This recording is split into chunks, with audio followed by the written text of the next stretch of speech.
Buenas noches, hermanos, hermanas, amigos y amigas, aquí en la Parroquia de la Ascensión de la Iglesia Española Reformada Episcopal, perteneciente a la Comunión Anglicana. El que os habla es el reverendo Miguel Ángel Pino. Damos comienzo a la tercera semana de Pascua. Ya casi estamos llegando a la mitad. Recordar que el tiempo litúrgico de la Pascua son 7 semanas las que tenemos que recorrer y que nuestro objetivo final es llegar al día de Pentecostés.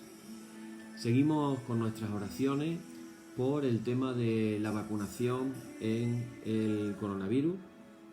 En España están ahora vacunando a la gente a partir de los que tienen 60 años en adelante y siguen los debates de AstraZeneca, de Johnson. Acaba de salir otra persona con un trombo de la vacuna Moderna.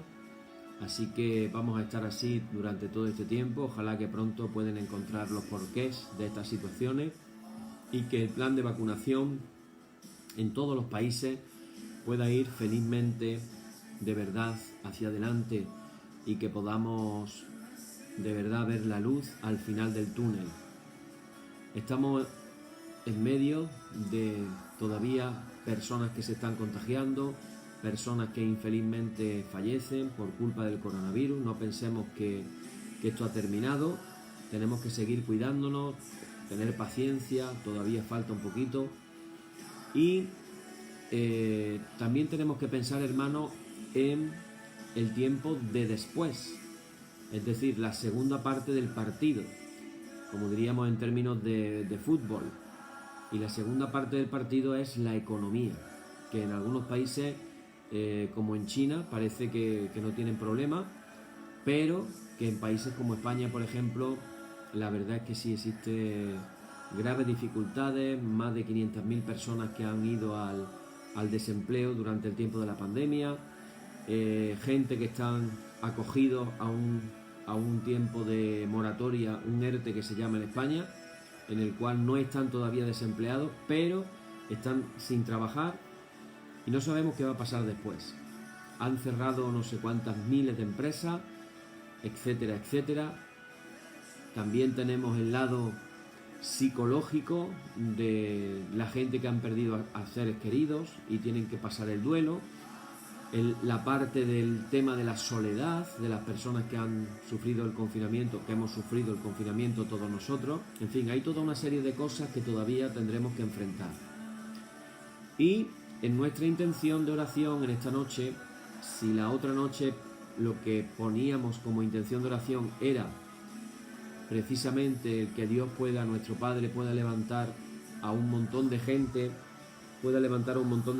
que digamos se dediquen a la oración, que puedan orar como estamos nosotros aprendiendo en estos días en el tema este que nos ocupa. Yo estaba pensando que la intención de oración esta noche, hermano, va a ser que el Padre nos conceda la gracia de la alegría de oraciones contestadas. ¿Qué os parece? Hay personas que estamos haciendo nuestras listas de oración, que estamos pidiendo por cosas concretas.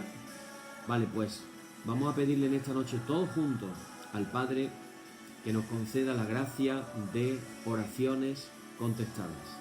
Esa va a ser nuestra intención de oración en esta noche y con eso vamos, hermanos, a orar. Padre, en esta noche te adoramos, te bendecimos, te damos tantas gracias por todo lo bueno que tú nos das cada día.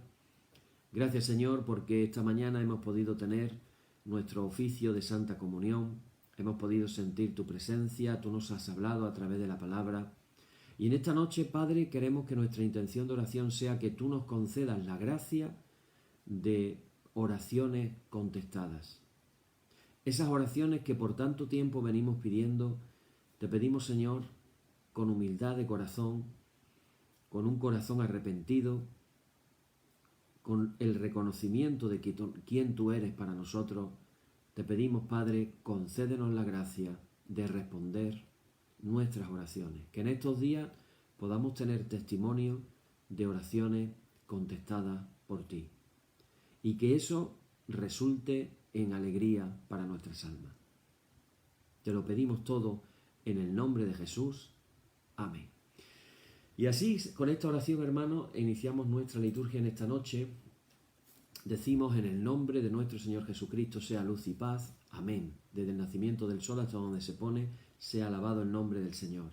Sea el nombre del Señor bendito desde ahora y para siempre. Oh Dios, cuyo nombre es bendito desde ahora y para siempre, te pedimos que llenes de ciencia nuestros corazones y abras nuestros labios en tu alabanza, para que, como eres bendito con el debido honor por todos los siglos, así seas alabado de oriente a occidente por todas las naciones. Amén. Por tu misericordia, oh Dios nuestro, que eres bendito y vives y gobiernas todas las cosas por los siglos de los siglos. Amén. El Señor está en su santo templo, calle delante de él toda la tierra. Oíd el resumen que nuestro Divino Maestro ha hecho de los mandamientos de Dios. Amarás al Señor tu Dios con todo tu corazón y con toda tu alma y con toda tu mente. Este es el primero y el grande mandamiento, y el segundo es semejante a este: amarás a tu prójimo como a ti mismo. De estos dos mandamientos pende toda la ley y los profetas, y a nosotros, discípulos suyos, nos ha dado Jesús un mandamiento nuevo, diciendo: este es mi mandamiento, que os améis los unos a los otros como yo os he amado. En esto conocerán todos que sois mis discípulos, si tuviereis amor los unos con los otros. Oremos, hermanos. Señor Jesucristo, sin cuya ayuda nada podemos hacer, vive en nosotros y capacítanos con tu gracia, para que, llevando mucho fruto, demos gloria al Padre Celestial. Amén. Hermanos muy amados, reconociendo en este momento con sinceridad cuán lejos estamos de haber cumplido posiblemente la voluntad del Señor, vengamos ahora a su presencia, humillémonos y con un corazón contrito confesemos todas nuestras faltas, nuestras transgresiones, seguros de que Él oye siempre nuestra súplica. Oramos todos juntos diciendo: Padre omnipotente y misericordioso, confundidos estamos y avergonzados de levantar nuestro rostro en tu presencia, y con humildad y con un corazón contrito confesamos que nos hemos desviado de tu sendero y, como ovejas perdidas, hemos andado descarriados fuera de tus caminos. Hemos seguido desordenadamente los designios y deseos de nuestro propio corazón, hemos quebrantado tus santos mandamientos. No hemos hecho lo que debíamos, antes bien hemos puesto por obra lo que no debíamos hacer. Mas tú, Señor, apiádate de nosotros, pobres pecadores, perdona, oh Dios, a los que confiesan sus culpas, restablece a los que se arrepienten según tus promesas declaradas a la humanidad en Jesucristo nuestro Señor. Amén. Y el Señor Jesucristo, que tiene la potestad de perdonar pecados sobre la tierra y que no desecha al pecador que a él acude para salud, oiga vuestros ruegos, perdone todos vuestros pecados y os conceda su Santo Espíritu, para que vuestra vida sea de aquí adelante pura y santa, hasta que seáis recibidos en el goce de su eterna gloria en las mansiones del Padre Celestial. Amén. Señor, abre nuestros labios y nuestra boca anunciará tu alabanza. Vamos a leer un salmo. En concreto vamos a leer el Salmo número 32, que dice así: Dichoso el que está absuelto de su culpa, a quien le han enterrado su pecado. Dichoso el hombre a quien el Señor no le apunta el delito y cuya conciencia no queda turbia. Se consumían mis huesos cuando callaba, cuando rugía sin parar. Porque día y noche tu mano pesaba sobre mí, se me secaba la savia en un bochorno estivo. Te declaré mi pecado, no te encubrí mi delito, propuse confesarme de mis delitos al Señor, y tú perdonaste mi culpa y mi pecado. Por eso, que todo fiel te suplique, la avenida de aguas torrenciales no lo alcanzará. Tú eres mi refugio, me libras del peligro, cuando grito socorro me rodeas. Te instruiré y te señalaré el camino que has de seguir, te aconsejaré, fijaré en ti mis ojos. No seáis como caballos o mulos irracionales, cuyo brío hay que domar con freno y bocado, solo así puedes acercarte. El malvado sufre muchas penas, al que confía en el Señor, su lealtad lo rodea. Festejad al Señor los honrados, alegraos, aclamadlo los rectos de corazón. Gloria y honor al Padre y al Hijo y al Espíritu Santo, por los siglos de los siglos. Amén. Bien, hermanos, pues nos quedamos el último día, el viernes, nos quedamos en el tema de cómo organizar nuestro tiempo de oración. Vamos diciendo algunas cosas prácticas, vamos a repetir algunas de ellas y después vamos a entrar en la mitad del tema que nos quedó por ver, para que a fuerza también de repetir vamos aprendiendo qué cosas son las que podemos hacer prácticas, o por lo menos vamos viendo consejos de los cuales pues aquellos que a ti te parezcan oportunos los puedes poner en práctica y los que no, pues no tienes por qué ponerlo. Esto no es algo obligatorio, estamos dando consejos. Hablábamos de 3 tipos de oración en el tiempo que nosotros oramos, en nuestro tiempo de oración, hablando de la primera de ellas, la más importante, la oración intercesora. En la oración intercesora decíamos que básicamente, para que no se nos olvide, interceder es orar por otras personas, orar por otros lugares, otras organizaciones, otras iglesias que no tienen nada que ver conmigo mismo. Es decir, estoy en cierta manera, cuando yo en primer lugar intercedo por otros, en cierta manera lo que estoy haciendo es doblegando mi ego. Qué importante es que dobleguemos el ego, que no seamos nosotros el centro de las cosas, sino que el centro de nuestra vida sea siempre Jesucristo, sea siempre Dios. Por eso Pablo, en su relación con el Señor, llegó a afirmar algo tan tremendo como esas palabras de las cuales dijo: ya no vivo yo, mas vive Cristo en mí. Con Cristo juntamente he sido crucificado. Y ya no vivo yo, sino vive Cristo en mí. Y lo que vivo en la carne, lo vivo en la fe del Hijo de Dios. Así dijo Pablo. He sido crucificado juntamente con Cristo. He sido crucificado juntamente con Cristo. Ya no vivo yo. O aquel consejo que se dijo a sí mismo Juan el Bautista, cuando teniendo enfrente a Jesús dijo: es necesario que yo mengüe y que Él crezca. Y eso fue precisamente lo que hizo Juan el Bautista, es decir, de tener un ministerio realmente reconocido por multitudes en Israel, pasó a un segundo plano a grado tal de que infelizmente fue martirizado cuando le cortaron la cabeza en manos de Herodes. Hermanos, acordémonos de esto: interceder, orar por otros.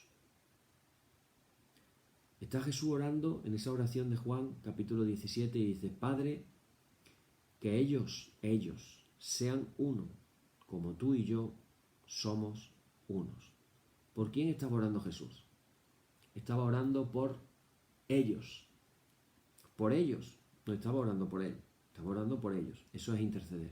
Y además estaba orando pensando en la lejanía de los siglos y posiblemente milenios, no digo posiblemente, realmente milenios. Estamos en el siglo XXI, han pasado 2000 años que hizo esa oración Jesús, preveyendo infelizmente en la circunstancia en la que íbamos a estar. Por eso pedía que seamos uno. Si pedía que seamos uno es porque no lo estamos siendo. Ojalá que los cristianos entendamos esa oración y nos unamos a ella. Y fijaros, una manera de interceder, una intercesión podría ser: Padre, que podamos ser todos los cristianos uno solo. Yo hay una oración que hago todos los días: Padre,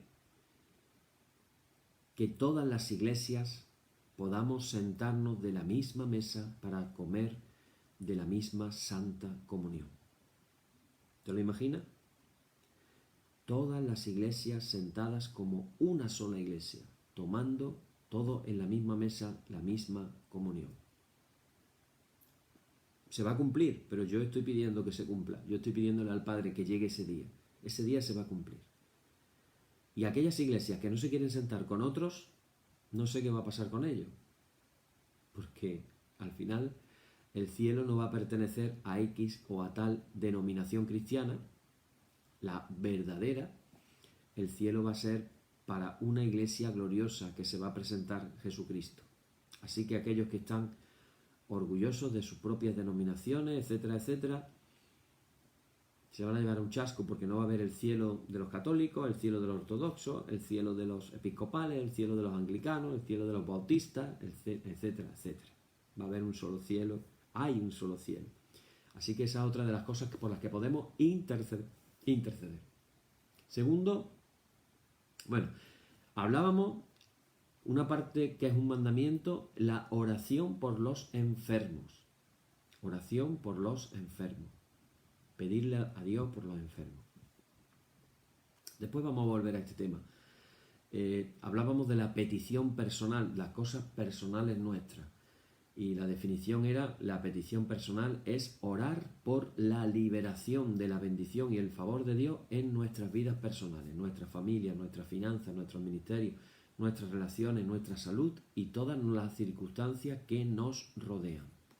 Y por último, la oración más importante de todas, que es la oración devocional.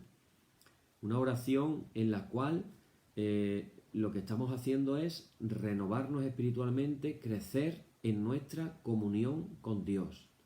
La oración más importante de todas. Una oración que se puede hacer, fíjate, sin ni siquiera hablar. Una oración que podemos hacer en silencio. Hemos venido hablando de la oración contemplativa. Fijaros, en una sociedad de tantísimo ruido,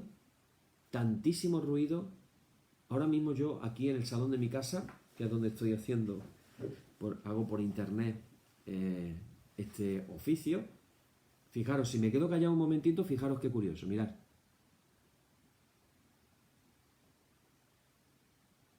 No se oye nada.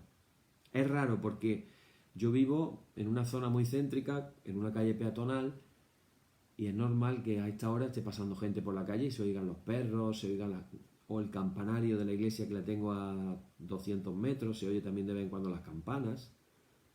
Alguien se pensará que yo pongo un efecto especial de campanas aquí en el oficio, pero no. Es la parroquia la que está tocando las campanas. Tengo una perrita, Yorkshire. Esa perrita de vez en cuando le da por ladrar y yo oigo los ladridos, no sé si salen por aquí, pero ahora mismo, en este preciso instante, no. Silencio absoluto. Hay un silencio absoluto. La fuerza del silencio en la presencia de Dios frente a una sociedad del ruido. Llegamos a nuestras casas, ¿cuánta gente llega a sus casas y lo primero que hace qué es? Piénsalo. Llegas a tu casa y de las primeras cosas que haces, ¿qué es? Enchufar el televisor. Ya no hay silencio, hay ruido. Qué bonito es que descubramos, hermanos y hermanas, el silencio de la oración contemplativa. Ojalá que Dios provea lugares en vuestras casas, en algunos otros lugares donde encontréis silencio delante de Dios. Recomiendo a los matrimonios que os pongáis de acuerdo, que os lo digáis, os lo comuniquéis. Si alguno ha tomado la decisión feliz de comenzar a orar todos los días, que toméis la decisión y os lo digáis uno al otro. Mira, Pepe, yo voy a orar todos los días de 9 a 10. Si me meto en el cuarto y estoy orando de 9 a 10, ¿qué tiene que hacer la esposa de Pepe? Aguantarse las ganas y no decirle nada a Pepe durante esa hora, si es una hora lo que ha decidido, o media hora. Entonces la esposa se tiene que aguantar estoicamente. Algunas se tienen que morder la lengua. Durante 15 minutos no interrumpa, déjalo. Pero, Pepe, cuando tu esposa te diga, bueno, pues tú vas a orar de 9 a 10 y yo voy a orar durante 10 a 11 de la noche. Otro ejemplo. 10 a 11 de la noche. Esa hora, Pepe, no se te ocurra hablar con Mercedes. Mercedes está orando. ¿Entendéis la idea? La idea es que nosotros, como dijo Jesús, entremos en nuestra habitación, en nuestra recámara, pone la versión en la habitación, cerremos la puerta y entremos en el silencio. Yo te recomiendo encender una velita. Mira, ¿veis que tengo ahí detrás unas velitas ahí encendidas? Además, a mí, como ahora se llevan las velitas con olor, pues más rico todavía el olor. Entonces relaciona el olor de esa velita con tu tiempo de oración. Ahora estamos en ese tiempo de oración. Allí tengo una pequeña cruz que lo que pone es Jesús. Eso es lo que pone la cruz, no tiene mayor misterio. Y aparece ahí como una figura de un Jesús, pero ahí no hay ninguna figura. Es madera hueca. Es simplemente un trozo de madera. Y ahí tengo unos angelitos que yo los tenía decorativos en mi casa hace ya, calculo, 20, 30 años, que los compré precisamente en los Estados Unidos, unos unos angelitos muy bonitos, y los tengo ahí, al lado, los ángeles al lado de la cruz de Jesús. Acabo de pintar un icono de Jesús del Buen Pastor. Posiblemente mañana lo ponga ahí detrás, con todo el significado que tiene de un Jesús que va cargando sobre sus espaldas la oveja perdida. Eso es algo que ha marcado mi ministerio pastoral, de buscar siempre a la oveja perdida. Oración devocional. Hermanos, acordaros que hablábamos de Jesús huyendo del momento en el que la gente lo quiere nombrar rey para irse al monte a orar a solas con Dios.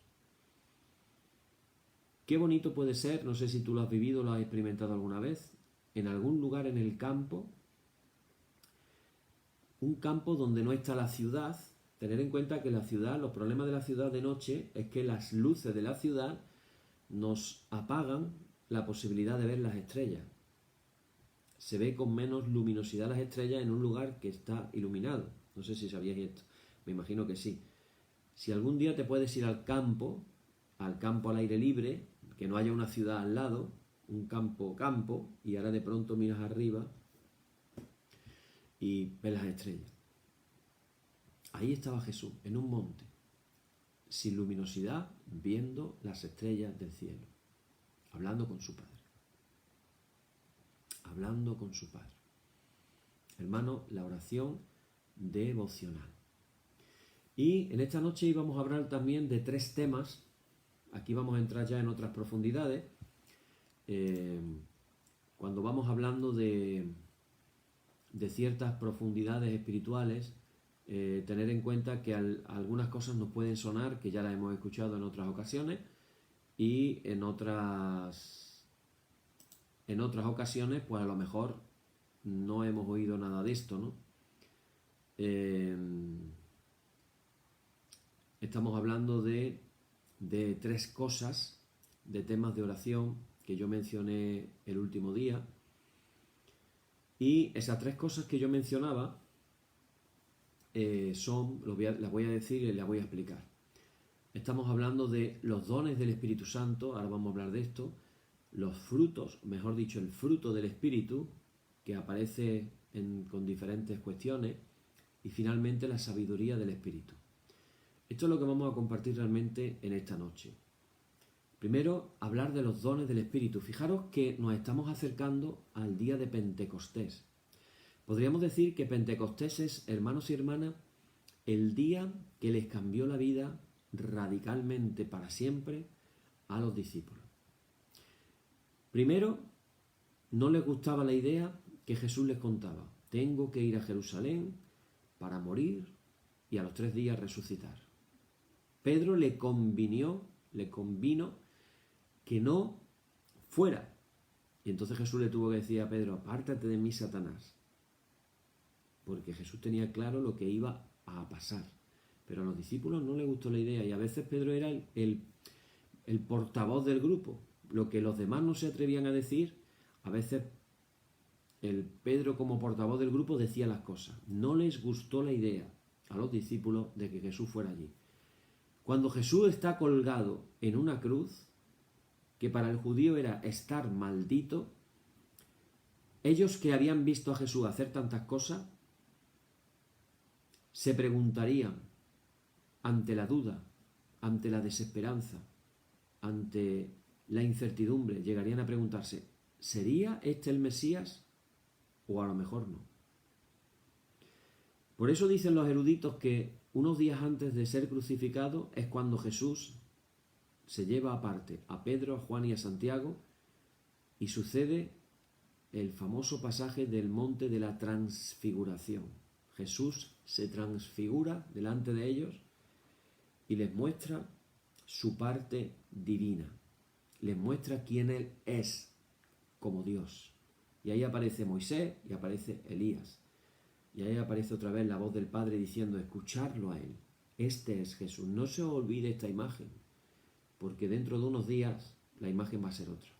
No va a ser la del Jesús divino, sino la del Mesías maldito. Fíjate la diferencia. Entonces muere Jesús, ¿y dónde estaban los judíos? Perdón, ¿dónde estaban los discípulos? Se habían escondido. Pedro lo niega 3 veces.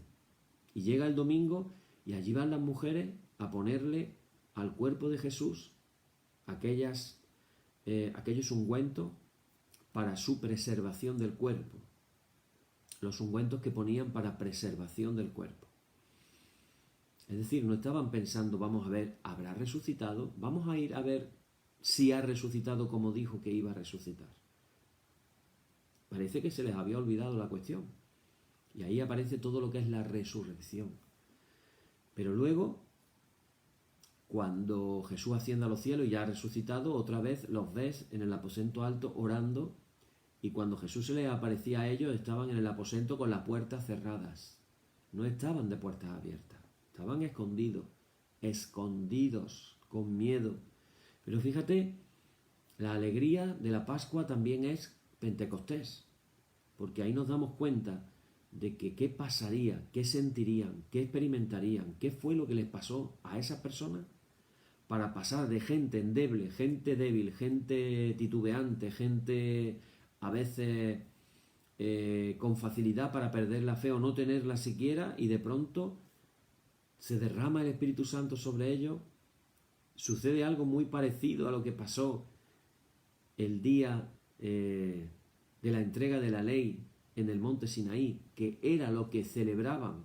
Fijaros, el día de Pentecostés era el día de la entrega de la ley en el monte Sinaí. En esa entrega se habla de cómo de la voz de Dios salieron rayos de fuego que se ponían delante de cada persona. Algo muy similar a lo que pasó el mismo día de Pentecostés sobre los discípulos. Aparecieron esas lenguas de fuego. Y de pronto empezaron a hablar en otros idiomas, en otras lenguas. Y ya no tenían miedo. Se les fue el miedo. Y llegaron a tener la valentía. Fueron llenos del Espíritu Santo. Y lo que Jesús le había prometido era esperar la promesa del Padre. Porque recibiréis poder cuando venga sobre vosotros el Espíritu Santo, y me seréis testigos en Jerusalén, en Judea, en Samaria y hasta lo último de la tierra. ¿Se ha cumplido esa palabra? Hasta lo último de la tierra, sí, se ha llegado prácticamente a todos los rincones de la tierra. ¿Y por qué? Porque se derramó el Espíritu Santo.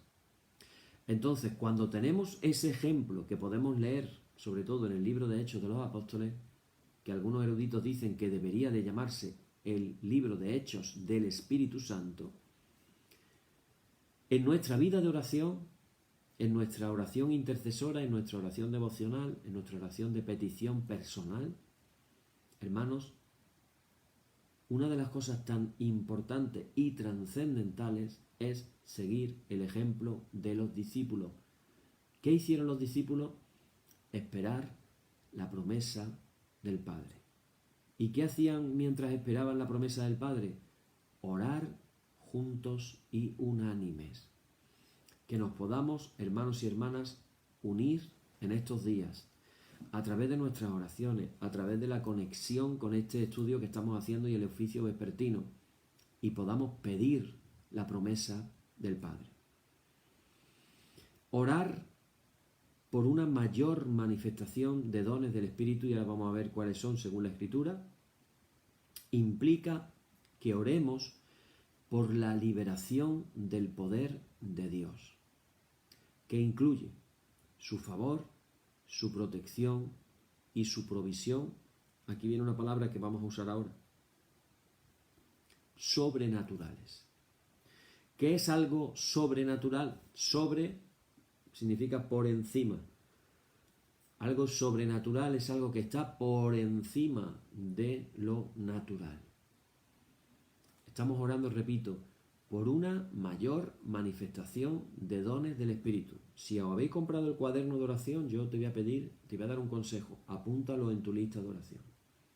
Orar por una mayor manifestación de los dones del Espíritu Santo.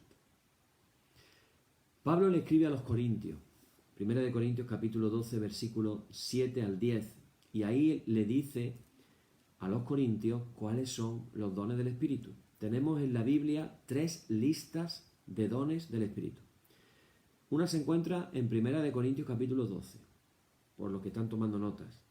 Otra lista se encuentra en Romanos capítulo 12 también. Y otra lista se encuentra en Efesios capítulo 4. La lista de 1 Corintios 12 son los dones del Espíritu de manera, vamos a decir, pura. La lista de Romanos 12, vamos a ver dones del Espíritu Santo, como los de 1 Corintios 12, pero vamos a ver otros nuevos, como por ejemplo presidir, administrar, otro tipo de dones también de servicio. Y en la lista de Efesios 4 es esa que dice, y Dios constituyó primeramente a unos apóstoles, a otros profetas, a otros evangelistas y a otros pastores y maestros. Nosotros vamos a hablar sobre todo de la lista de 1 Corintios 12. Hacer un pequeño comentario, permitirme un pequeño paréntesis, y es que el tema este de los dones del Espíritu Santo yo lo conozco un poco porque por 2 razones. Bueno, voy a decir por 3. Me estoy pareciendo cada día más a mi pastor. Él decía, voy a decir 3 cosas, y luego decía 4, o decía 2. Yo he empezado, voy a decir una, bueno, voy a decir 3. 3 cosas, por 3 razones. La primera de ellas, porque lo he vivido en persona propia. Es decir, cuando hablo de los dones del Espíritu Santo, no estoy hablando en teoría. Yo lo vivo y lo he vivido. Y he vivido, por la gracia de Dios, varios de los dones que ahora os voy a leer. No voy a deciros cuáles, no quiero crear expectativas, pero varios de esos dones yo los he vivido, algunos muy intensamente. Segundo, porque ha sido un tema que, como lo he vivido, pues ha sido uno de mis temas preferidos. De hecho, ha sido uno de los temas en los que yo más he enseñado en la iglesia. Y tercero, porque para colmo, el trabajo final de licenciatura de teología que yo realicé se titulaba Los dones del Espíritu Santo en la historia de la Iglesia, en la cual pues me dedico, por un lado, primero a establecer unas bases teológicas y unas definiciones acerca de cuáles son los dones y qué son los dones, para luego hacer un recorrido por toda la historia de la Iglesia, porque el objetivo de la tesis mía era demostrar que los dones del Espíritu Santo no han cesado, como dicen algunos, cuando murió el último de los apóstoles. Yo creo, y lo he demostrado en mi tesis, y no solamente yo, sino muchos otros autores, esto no es una cosa mía propia, que los dones continuaron siglos después. Y bueno, si alguien tiene ganas de leer, yo gratuitamente le puedo pasar mi tesis, creo que son unas 170, 180 páginas, lo que es el documento. Si alguien lo quiere, pues me pasa su correo electrónico y yo te lo puedo pasar, y si tú tienes ganas de leer un poquito más, quieres profundizar más, yo te lo puedo pasar. Pablo le dice a los Corintios en el capítulo 12, comienza diciendo una frase que a mí me encanta, que es la introducción a nosotros mismos en el día de hoy. Pablo le dice a los Corintios, fijaros lo que le dice, hermanos míos. Estoy citando de memoria, 12, versículo 1, cito de memoria, me puedo equivocar, ¿vale? Pero creo que dice así, si alguien tiene sus Biblias por ahí y quiere decir, lo he dicho bien o lo he dicho más o menos, lo estoy diciendo un poco de memoria.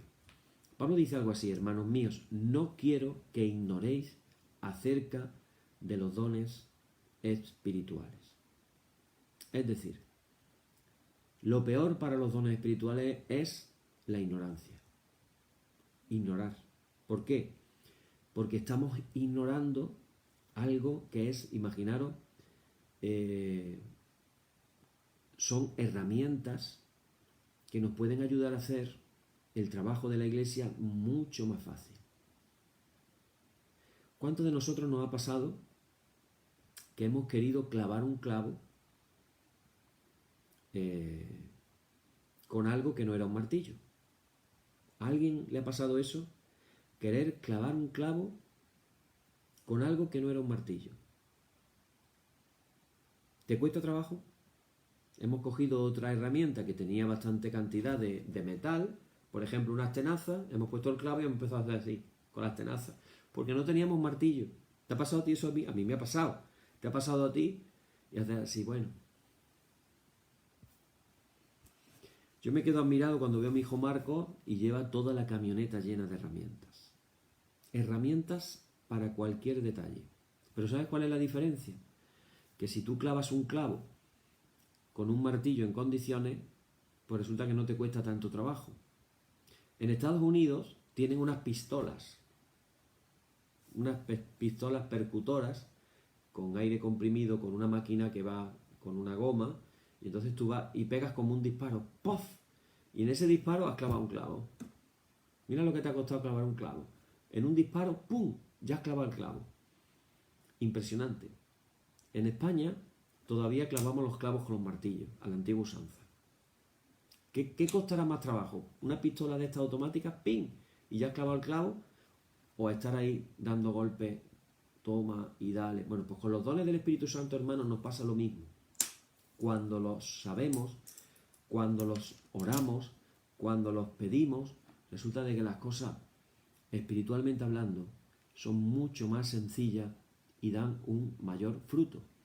Y yo siempre digo lo siguiente: si los apóstoles necesitaron en su época, en su tiempo, con lo que ellos estaban viviendo, en las persecuciones, en los martirios, ellos necesitaron la ayuda del Espíritu Santo, preguntémonos nosotros, si ellos, siendo, imagínate Pablo, imagínate Pedro, Santiago, Juan, siendo ellos quienes eran, habiendo estado 3 años siendo discipulados por el Señor, si ellos necesitaron la ayuda del Espíritu Santo,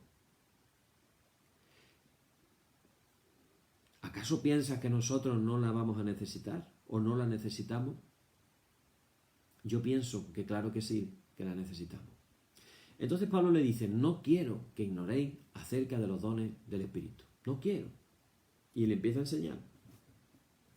Del versículo 7 al versículo 10 nos nombra, dice, pero a cada uno le es dada la manifestación del Espíritu para el bien de todos. Hay otras versiones que dicen para provecho de todos.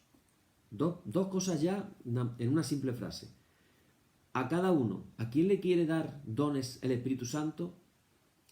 A cada uno. Los dones del Espíritu Santo no son para elegidos privilegiados ni personas especiales.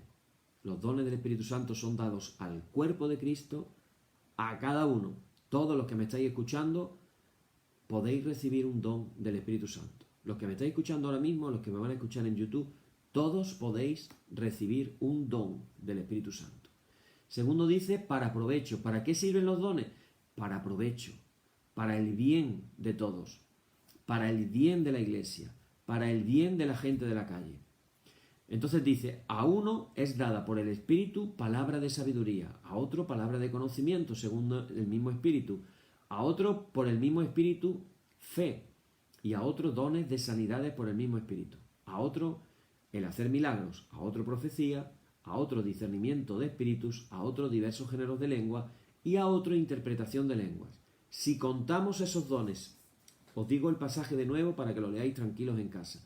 Primera de Corintios, capítulo 12, 7 al 10. Si después en casa tranquilamente vemos y contamos los dones, vamos a descubrir que son 9 dones.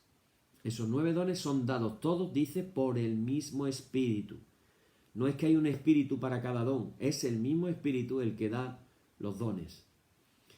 Si nos paramos a pensar, los dones se pueden, a las personas que nos encanta encajonar las cosas, los dones se pueden dividir en grupos de 3. Y nos vamos a dar cuenta que los dones siempre nos capacitan para algo. Por ejemplo, dones que nos capacitan para saber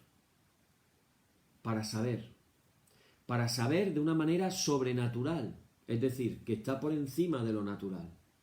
No para saber como fruto del estudio. Yo todos los días dedico varias horas a la lectura, a estudiar, todos los días, ahí, leyendo, estudiando. Pero no se trata de eso, se trata de cosas que el Espíritu Santo te pone a ti en la cabeza, te pone en tu mente. Una sabiduría que viene de Él, no que yo he conseguido a través del estudio, no es natural.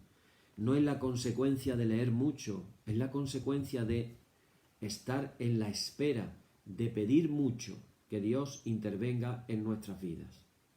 Y hay 3 dones que sirven para saber. ¿Cuáles son? Los 2 primeros, dice, palabra de sabiduría. ¿Para qué me capacita? Para saber. Luego dice, palabra de conocimiento o palabra de ciencia. Y aquí viene la duda. ¿Qué es sabiduría y qué es ciencia? Porque a mí me suena lo mismo, ¿verdad? Sabiduría, ciencia, ¿no te parece igual? Ahora después vais a ver que no es igual. Y luego también otro de los dones que es el discernimiento de espíritus. Empiezo por ahí. Discernimiento de espíritus, ¿qué es? Es la capacidad sobrenatural que Dios nos da para distinguir algo que parece que es de Dios, si realmente es de Dios, o puede ser también que sea del hombre, o puede ser que sea ya, en el peor de los casos, de un espíritu maligno o del mismo diablo. Por eso dice discernimiento de espíritus. Discernimiento de Dios, el hombre o, desgraciadamente, el maligno. Yo he visto, en carne propia lo he visto, en hermanos, que algo que parecía que era de Dios, después resultó que eran demonios. Y esa persona que parecía que lo que estaba haciendo era algo de Dios, de pronto se manifestaron los demonios. Endemoniado. Eso es una experiencia interesante, porque nos hace ver que no todo es como parece. Palabra de sabiduría. Palabra de sabiduría la podemos definir como la capacidad que el Espíritu Santo nos da para encontrar soluciones que vienen del Espíritu, no de nuestra mente. Y me gusta siempre poner un ejemplo, el ejemplo de Salomón. Salomón le pidió sabiduría a Dios. ¿Y qué pasó? Que Dios se la dio. Qué bonito, hoy hemos pedido oraciones contestadas. Que Dios nos dé la alegría en esta semana de oraciones contestadas. Oraciones que estamos pidiendo por tiempo y que veamos que Dios nos las contesta esta semana y que digamos, ¡uf! Alegría, que Dios me ha contestado una oración. A Salomón le contestó la oración y ahí vemos la palabra de sabiduría. ¿Por qué no dice sabiduría en el don del Espíritu y solamente dice palabra? Porque no es la sabiduría de Dios. El hombre no puede físicamente, el hombre no puede tener toda la sabiduría de Dios. No hay cuerpo físico que la sujete. Por eso es una palabra o palabras que Dios te puede dar, pero estamos hablando de detalles, no estamos hablando de la sabiduría completa de Dios. Eso es imposible. ¿Qué es la palabra de sabiduría? Sabiduría de Dios. Por ejemplo, cuando a Salomón le traen las madres esas que habían tenido 2 niños y uno había nacido muerto y se habían intercambiado los niños, ahí viene una solución del espíritu que no viene de la mente. Es una solución del espíritu. Salomón de pronto dice, solución, coger al niño, cortarlo por la mitad, mitad para una y mitad para otra. ¿Tú crees que esa es una solución? Piénsalo. Tú ya conoces la segunda parte de la historia. Si no la conoces te la voy a contar yo ahora. Pero ¿tú crees que esa sería una solución? Piénsalo. No tiene muchas pintas de ser una solución porque el único niño vivo terminaría muerto. ¿Qué habrían avanzado? ¿Qué habrían arreglado? Sin embargo, esas palabras de Salomón descubren a la verdadera madre que está dispuesta a, para que no muera su verdadero hijo, dárselo a la otra. Sabiduría del Espíritu. Una solución que viene del Espíritu Santo. ¿Y fue una solución? Claro que sí. Se descubrió quién fue la verdadera madre y el niño vivió y la madre se quedó con su verdadero hijo. ¿Qué es una palabra de ciencia? Es una palabra de conocimiento de lo que está oculto.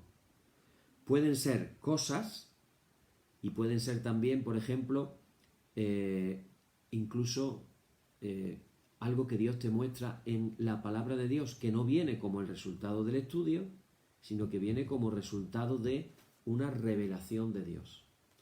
Algo que para ti está oculto porque tú no lo sabes, Pero tú lees la Biblia y de pronto es como que se ilumina, ¡pum! Y entiendes algo que antes no habías entendido y a lo mejor lo habías leído muchas veces. A mí me pasó eso el otro día y lo compartí con los hermanos y luego lo compartí a vosotros. Nunca había caído en la cuenta de que cuando a Jesús lo van a hacer rey, Él se marcha a orar. No había caído yo en la cuenta de eso. Y no había caído en la cuenta de que en ese momento descubro que para Jesús la relación con su Padre era más importante que lo hicieran rey. Y esto es un ejemplo también para nosotros. ¿Quién de nosotros hubiéramos hecho lo mismo? Te voy a nombrar y te voy a poner un cargo. Y tú coges y en vez de esperar a que te pongan el cargo, te subes al monte y te vas a orar solo y pasas olímpicamente de que te den ningún cargo. ¿Quién haría de nosotros eso? Jesús. Así que eso es la palabra de ciencia. Luego hay 3 dones más que podemos decir que son dones que nos capacitan para hacer. Hemos dicho los de antes, saber, y ahora es hacer. ¿Hacer el qué? Bueno, pues aquí lo dice. Dice, según el mismo Espíritu, fe. ¿Qué es la fe? Jesús habla de la fe cuando Él hace ciertas cosas. Por ejemplo, lo vemos caminando sobre el agua, ¿verdad? Eso es algo sobrenatural. No se puede caminar sobre el agua. Si andas por el agua, te hundes. Las leyes de la física funcionan así, ¿verdad? Sin embargo, Jesús anda por el agua. Y cuando Jesús llama a Pedro y Pedro va y Pedro se hunde, le dice, hombre de poca fe. ¿Qué necesitaba Pedro para andar por el agua? ¿Qué necesitaba? Fe. Si hubiera tenido el nivel de fe necesario como Jesús sí tenía, Pedro hubiera podido seguir andando por el agua, igual que Jesús. Podría haber seguido andando sobre el agua. No aprendió la lección, porque cuando Jesús resucitó y él estaba pescando y vio a Jesús en la orilla y se dieron cuenta de que era Jesús, Pedro se tiró al agua y fue nadando hasta la orilla. No pudo andar. Él había andado, pero no supo andar otra vez. Entonces, ¿qué hizo? Nadar. Y se fue nadando hasta la orilla, hasta que llegó a la orilla. Eso es la fe. Por ejemplo, ¿qué es la fe también? Cuando Jesús multiplica los panes y los peces. Tienes delante de ti 5 panes y 2 peces. Con eso tú no puedes alimentar a 10.000 personas, como alimentó. Eran 5.000 hombres, más las mujeres, más los niños, 10.000 personas. Tú no puedes alimentar a 10.000 personas. Sin embargo, Jesús dijo, traerlo. Oró, dio gracia, bendijo y se lo dio a los discípulos para que lo dieran. ¿Y qué pasó finalmente? Se pudieron recoger 12 cestos llenos de alimento. Eso es el don de la fe. Tener fe. Tener fe. Pero habla también de los dones de sanidades. Ese lo vemos más fácil, ¿verdad? Dones de sanidades. ¿Para qué sirven los dones de sanidades? Es cuando tú recibes la gracia de que esto hay que tenerlo muy presente siempre, no porque tú seas especial, no porque tú ores más que nadie, no porque tú pienses que eres más santo que nadie, es un don de Dios, es una gracia inmerecida. Dios te lo da porque te lo quiere dar. Y resulta que te da los dones de sanidades. Y hay personas que tienen la gracia que pueden orar por personas y personas se sanan. Así, personas se sanan. Recuerdo el caso de un hermano que Dios lo usó enormemente en dones de sanidades y su esposa una vez le dijo, fulanito, no voy a decir el nombre para que no especulemos ni nos metamos en internet ni cosas por el estilo. Dijo, fulanito, estaban orando por los dones del Espíritu y de pronto su mujer le dijo una noche, se despierta y le dice, fulanito, he soñado que Dios te ha dado el don de sanidad. Y él no tenía la fe, anda, duérmete ya y no sé qué, no sé cuánto. Un día ella estaba enferma y basándose en la promesa de que Dios le había dicho a ella de que le había dado los dones de sanidad de su marido, cogió la mano de su marido mientras él dormía y ella estaba enferma y entonces puso la mano de su marido en donde tenía el problema y le dijo a Dios en oración, Señor, tú has dicho que le has dado a mi marido dones de sanidades, yo te pido ahora que por lo que tú le has dado a mi marido y la imposición de las manos, que tú me sanes. ¿Y sabes lo que pasó? Esto está verificado, yo no cuento ningún cuento chino, yo no cuento ninguna historia rara, todo lo que yo diga aquí está verificado y es tal cual. Informes médicos, etcétera. Al día siguiente esa mujer estaba sanada. Entonces le cuenta la historia, van al médico y el médico ratifica, está usted completamente sana, esto que usted tenía ya no lo tiene.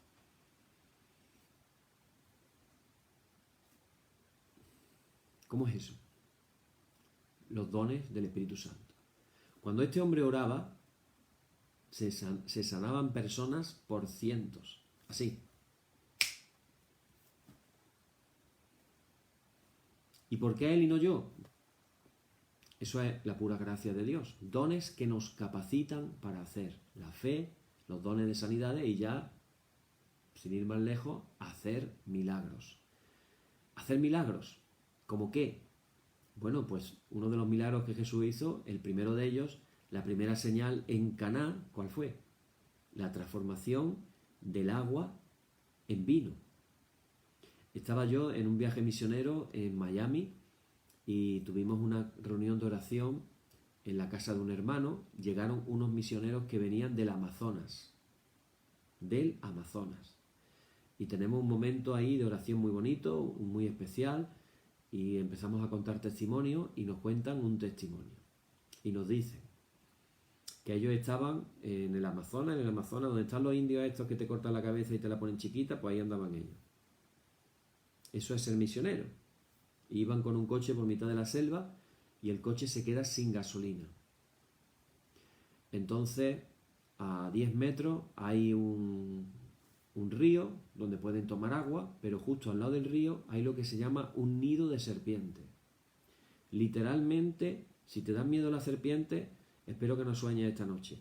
Literalmente, cientos, si no miles, de serpientes en un determinado lugar. Cuando llega la noche, las serpientes salen a comer. Se van de viaje a comer. ¿Y a quién se iban a comer? A los misioneros. O sea, cientos, miles de serpientes moviéndose por la selva de noche. ¿Y tú qué haces? Te has quedado sin gasolina. Total, que estaban ahí orando y orando y orando, muertos de miedo, lógicamente, y de pronto al misionero ve la mujer que se va con un cubo, lo llena de agua del río, abre el depósito de la gasolina y lo llena de agua. Y le dice a la mujer, ¿qué hace? Dice, mira, me ha venido esta inspiración.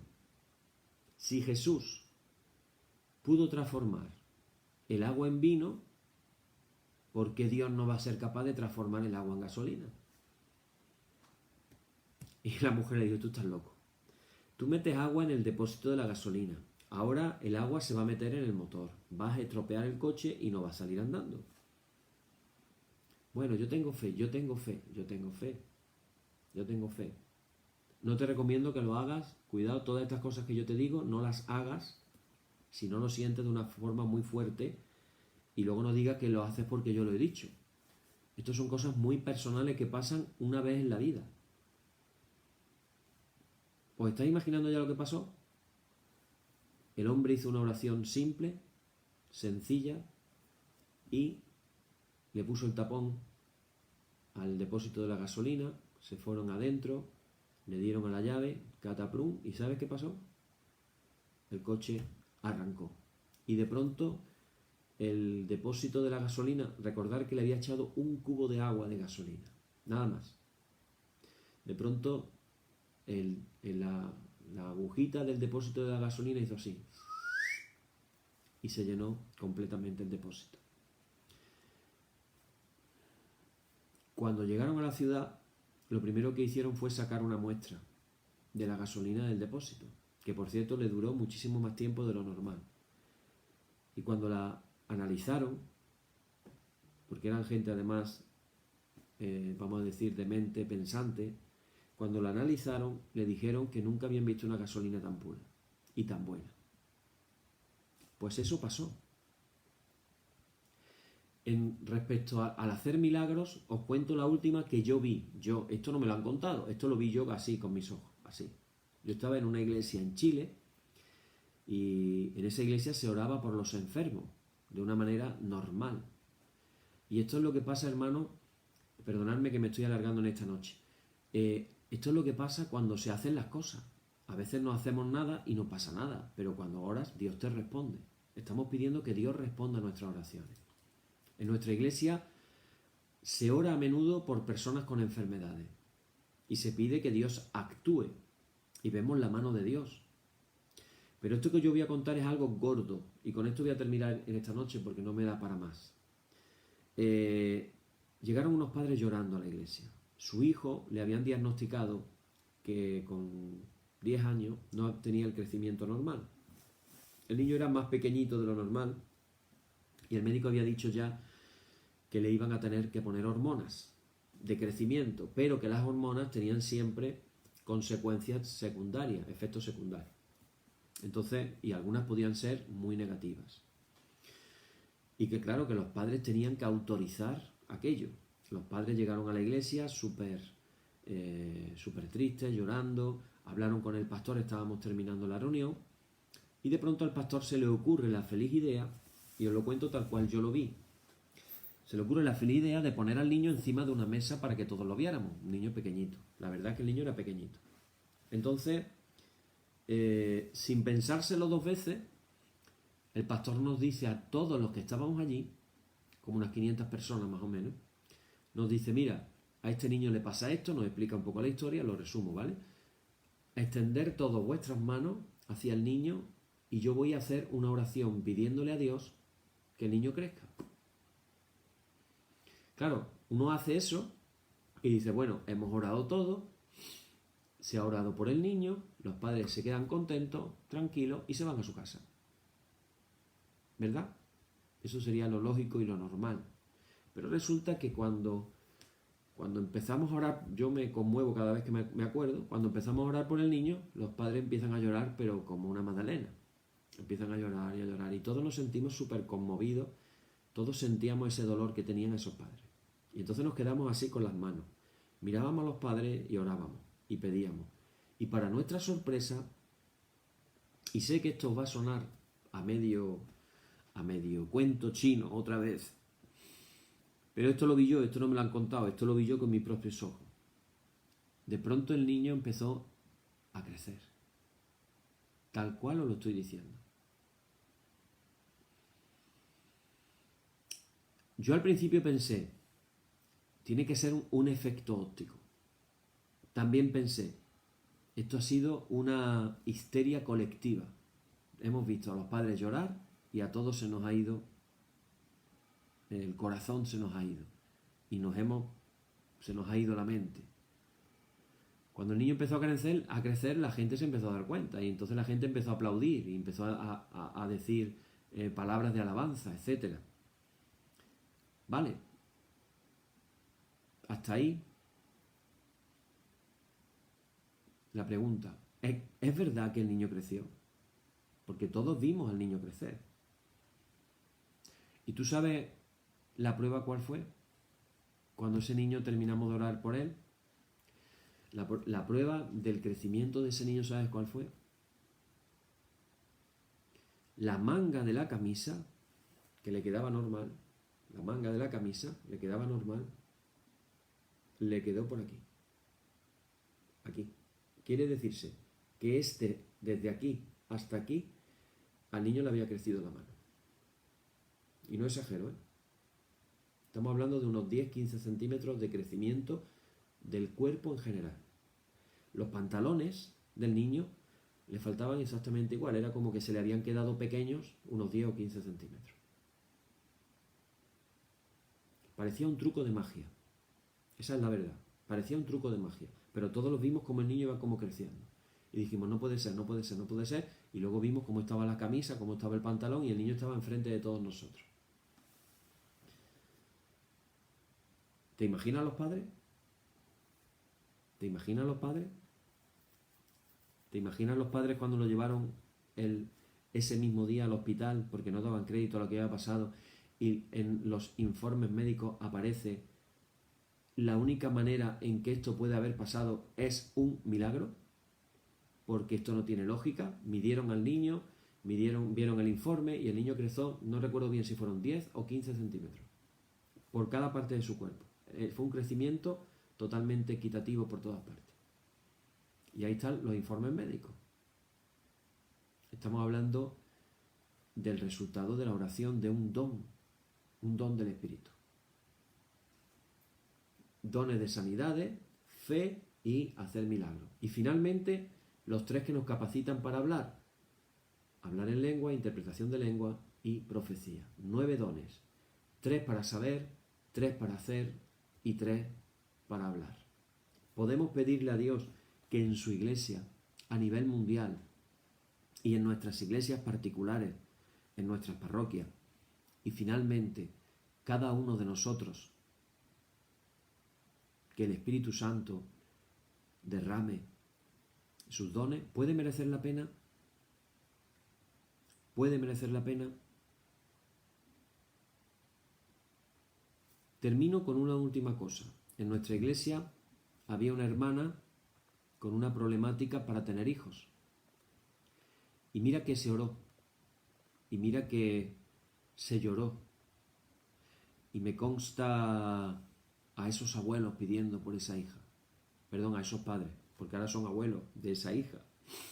Esos padres de esa hija, me consta sus oraciones y orando en la iglesia y pidiendo.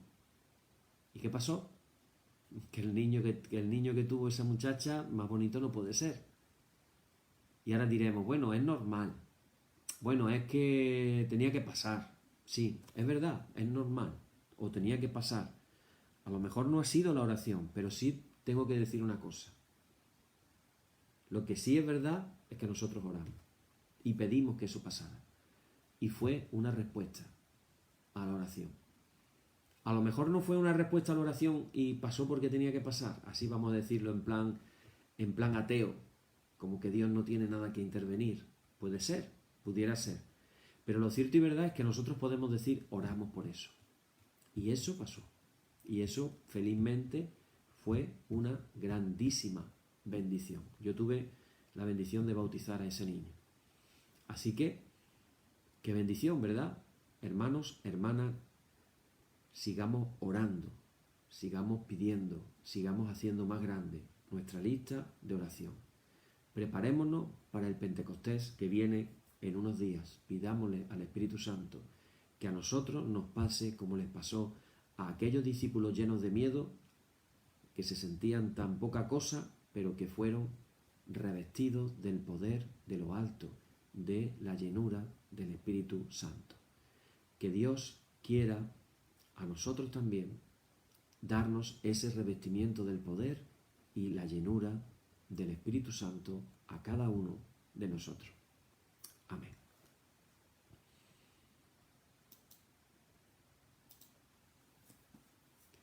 Oh Señor, santifícanos en tu verdad, tu palabra es verdad.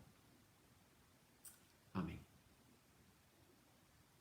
Y vamos a hacer, hermanos, la oración que Cristo nos enseñó que hiciéramos y vamos a decir todos juntos.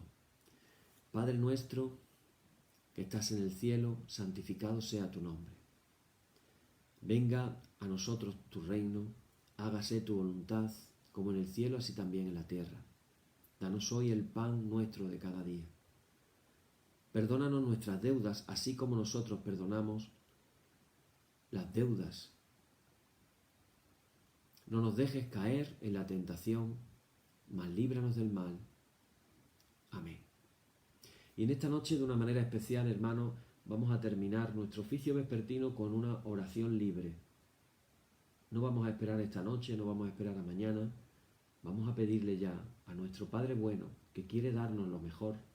Vamos a pedirle su regalo, que no es otra cosa que el Espíritu Santo. Padre, en esta noche, con toda humildad venimos delante de ti. No somos nada, no somos nadie, pero queremos vivir y experimentar aquello que vivieron y experimentaron tus discípulos. Yo quiero pedirte, Padre bueno, con fe, de que tú nos enseñas a pedirte las cosas buenas, y en esta noche queremos pedirte que tú derrames sobre cada uno de nosotros tu Espíritu Santo. Derrama, Señor, los dones de tu Espíritu Santo sobre tu iglesia en toda la tierra. Que haya un derramamiento de tu Espíritu por toda la tierra. Que nos revistas de poder como a aquellos apóstoles en aquellos días. Que nos llenes de tus dones a tu iglesia.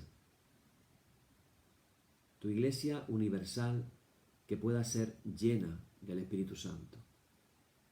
Y te presento, Señor, también a todas las parroquias en el mundo, todas las iglesias y a todas las personas que somos parte de un grupo, de una parroquia, de una iglesia.